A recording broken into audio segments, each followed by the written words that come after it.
میرے برادر عزیز شیخ الاسلام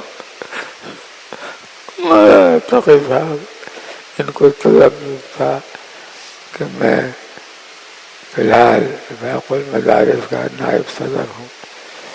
میں نے ان کو بہت تاکید سے کہا کہ تم اس عہدے کو قبول کر لو، ورنہ فیق المدارس فتنوں سے کبھی ختم نہیں ہوگا، تمام فتنے بڑھتے رہیں گے. خدا کے لیے آ جاؤ. اللہ تعالیٰ جزائے خیر دے.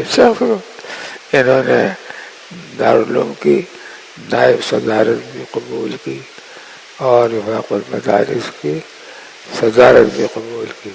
یہ بڑا ان کا کرم ہے اور بڑا احترام ہے. اللہ تعالیٰ ان کے علم و عمل میں اموروں میں برکت عطا فرمائے. میرے دل سے ان کے لیے کوئی دن خالی نہیں جاتا جب دعا نہیں کرتا. میں روز دعا کرتا ہوں، ان کو دیکھتا ہوں تو دل سے دعائیں نکلتی رہتی ہیں. آتے ہیں میرے پاس روزانہ.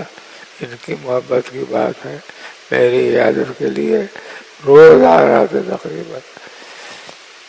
جب میں ان کو دیکھتا ہوں آتا جاتا ہوں تو ان کے لیے دعا کرتا ہوں، یا اللہ ان کی صحت کی بھی حفاظت فرما، یا اللہ ان کی جان کی بھی حفاظت فرما، یا اللہ ان کی جامعیت کی بھی حفاظت فرما، ان کے کارناموں کی بھی حفاظت فرما، ان کی کتابوں کی تصانیف کی حفاظت فرما.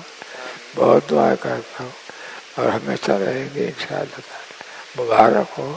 میں آپ حضرات کو بھی مبارکباد دیتا ہوں کہ فیق المدارس کی صدارت اور نظامت اللہ تعالیٰ نے ان عظیم شخصیتوں کو عطا فرمایا.